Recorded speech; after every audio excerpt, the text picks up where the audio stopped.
N'espérez pas de révolution à la télé en 2021. Fragilisées par la crise de la Covid-19, les chaînes, dont la durée d'écoute progresse encore, 4h06 en moyenne par jour, continueront à proposer des inédits, mais à travers des programmes bien connus. Les 3 blockbusters de TF1 reviennent en force avec Koh-Lanta tourné en Polynésie française pour la première fois, The Voice, fin janvier, sans public, avec Vianney comme nouveau coach, ou encore Mask Singer. Objectif pour la une ? Rassurer et fédérer. Star Academy reviendra pour une spéciale 20 ans. Et le jeu Une famille en or va renaître pour une 40aine de numéros, dans un décor digne d'un prime time avec Camille Combal. Des événements malgré tout pour France Télévisions, la ligne est claire, devenir la télévision de l'événement autour de rendez-vous en prime time comme Eurovision France 2021, CIST vous qui décidez, au premier trimestre sur France 2, avec 12 candidats en compétition pour devenir notre représentant français. Retour aussi de la boîte à secrets sur France 3. Sur France 2, Taratata, La Lettre, Symphonissime, Spectaculaire ou les comiques préférés des Français. La fiction, Superstar 2021. Téléfilms et séries françaises auront forcément une place de choix en 2021. Cette stratégie représente près de 200 soirées chaque année sur France Télévisions, avec des fictions réunissant entre 3,8 et 4,7 millions de téléspectateurs en moyenne avec des pointes sur France 3 à plus de 7 millions pour Capitaine Marlowe. Vive les fictions policières.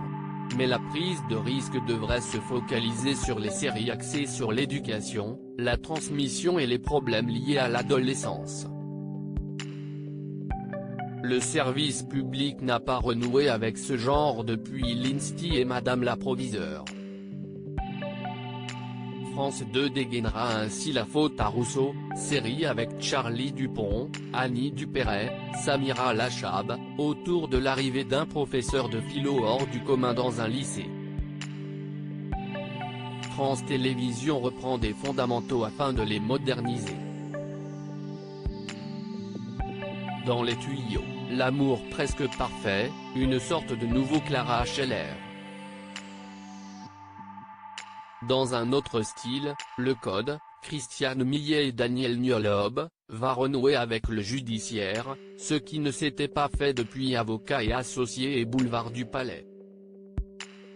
Face à cette concurrence, TF1 poursuit la premiumisation de ses fictions avec des castings prestigieux, souvent issus du cinéma. Cette saison, la chaîne présente 28 nouveautés variées. La Une travaille actuellement avec Audrey Fleurot sur le tournage de Pi, sur le destin d'une femme de ménage chamboulée lorsque ses capacités hors normes sont repérées par la police qui lui propose un poste de consultante. En prévision, le remplaçant avec Joey Starr en professeur de français iconoclaste. Valeur sûre pour une cerise sur le gâteau sur M6, les anciennes marques se renouvellent.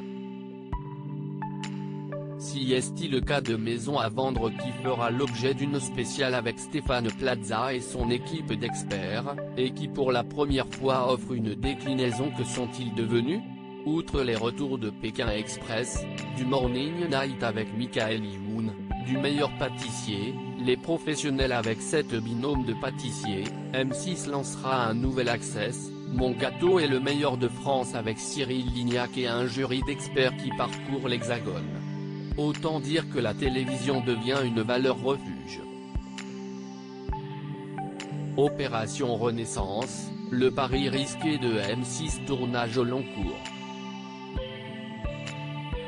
Karine Le Marchand et ses équipes ont suivi pendant 3 ans 10 individus, 9 femmes et un homme, atteints d'obésité morbide.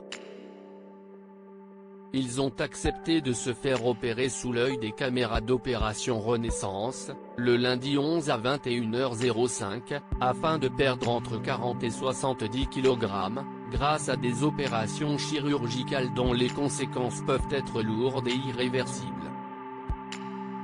Une équipe d'experts, avec chirurgiens, médecins nutritionnistes, diététiciens, psychiatres, hypnothérapeutes et coachs, a encadré les participants aux différentes étapes de leur parcours. Des témoins touchants et une Karine Le Marchand égale à elle-même.